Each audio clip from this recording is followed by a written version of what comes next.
Guys, ಇವತ್ತು ನಮ್ಮ team ಎಲ್ಲ ಹೊರಟಿದ್ದೀವಿ ಒಂದು ಸೂಪರ್ ಡೂಪರ್ ಪ್ಲೇಸ್ಗೆ. ಏನಕ್ಕೆ ಅಂತ ಹೇಳಿದ್ರೆ ಬ್ಯಾಚ್ 10th ಸ್ಟೂಡೆಂಟ್ಸ್ಗೆ ಗ್ರಾಜುಯೇಷನ್ ಡೇನ ಫಿಕ್ಸ್ ಮಾಡ್ಕೊಂಡಿದ್ದೀವಿ. ಎಸ್, ಆಫ್ ಕೋರ್ಸ್ ನಾವು ಹೋಗ್ತಾ ಇರೋದು ಗಂಧದ ಗುಡಿ ರೆಸಾರ್ಟ್ಗೆ. ರೆಸಾರ್ಟ್ ಅಂತ ಹೇಳೋದಕ್ಕಿಂತ ಇದನ್ನು ನಾವು ಹೋಮ್ ಸ್ಟೇ ಅಂತ ಹೇಳಿದ್ರೆ ತಪ್ಪೇ ಇಲ್ಲ. ಇದಕ್ಕೆ ಮುಂಚೆ ಒಂದು ವ್ಲಾಗಲ್ಲಿ ಹೇಳಿದ್ದೆ ನಾನು ನಿಮಗೆಲ್ಲ ಒಂದು ರೆಸಾರ್ಟನ್ನು ತೋರಿಸ್ತೀನಿ ಅಂತ ಹೇಳಿ. ಆ ರೆಸಾರ್ಟ್ ಇದೆ. ಸೊ ನೀವು ನೋಡ್ತಾ ಇರ್ಬೋದು ಎಷ್ಟು ಚೆನ್ನಾಗಿದೆ ಅಂತ ಹೇಳಿ. ಇದು ಜನವರಿನಲ್ಲಿ ಓಪನ್ ಆಗಿರೋದು. ಸೊ ಹೊಸ ರೆಸಾರ್ಟ್ ಆಗಿರೋದ್ರಿಂದ ಇಲ್ಲಿ ಕಂಪ್ಲೀಟಾಗಿ ಎಲ್ಲ ಹೈಜಿನಿಕ್ ಆಗಿದೆ ಆ್ಯಂಡ್ ನೀಟಾಗಿದೆ.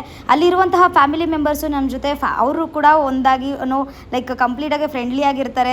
ಎಲ್ಲ ಥರನೂ ನಮಗೆ ಯಾವ ಫುಡ್ಡಲ್ಲಿರ್ಬೋದು ಪ್ರತಿಯೊಂದರಲ್ಲೂ ಅನುಕೂಲವಾಗಿರ್ತಾರೆ. ಆ್ಯಂಡ್ ನಾವು ಏನು ಕೇಳಿದ್ರೂ ಮಾಡಿಕೊಡ್ತಾರೆ. ಲೈಕ್ ವೆಜ್ ಇರ್ಬೋದು, ನಾನ್ ವೆಜ್ ಇರ್ಬೋದು, ಪ್ರತಿಯೊಂದೂ. ಸೊ ನೋಡ್ತಾ ಇರ್ಬೋದು ಸುತ್ತಮುತ್ತ ಪರಿಸರ ಎಷ್ಟು ಚೆನ್ನಾಗಿದೆ ಅಂತ ಹೇಳ್ಬಿಟ್ಟು. ಸೊ ಈ ಒಂದು ಕಂಪ್ಲೀಟ್ ವಿಡಿಯೋನ ನಾನು ಯೂಟ್ಯೂಬಲ್ಲಿ ಅಪ್ಲೋಡ್ ಮಾಡ್ತೀನಿ. So stay tune for full video. ಹಾಗೆ ಯಾರೆಲ್ಲ ನೀವು ಇಲ್ಲಿಗೆ ವಿಸಿಟ್ ಮಾಡಬೇಕು ಅಂತ ಅಂದ್ಕೊಂಡಿದ್ದೀರಾ ನನಗೆ DM ಮಾಡಿ, ಅಥವಾ ಗೂಗಲಲ್ಲಿ ನೀವು ಗಂಧದ ಗುಡಿ ರೆಸಾರ್ಟ್ ಅಂತ ಹೇಳಿ ಸರ್ಚ್ ಮಾಡಿದ್ರೆ ನಿಮಗೆ ಸಿಗುತ್ತೆ. See you.